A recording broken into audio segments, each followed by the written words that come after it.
Malawakang pagbaha ang naranasan sa ilang bahagi ng Batangas kasunod ng paghagupit ng hanging habagat.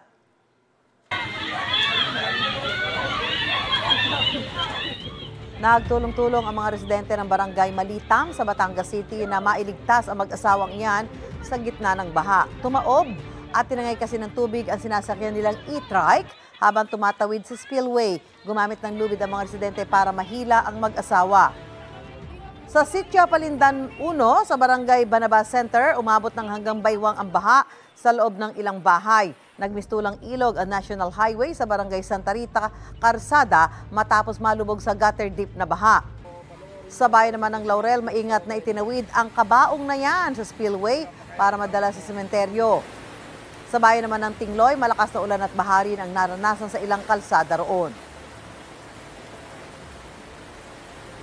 Mga kapuso, tumutok lang po sa mga ulat ng unang balita para laging una ka.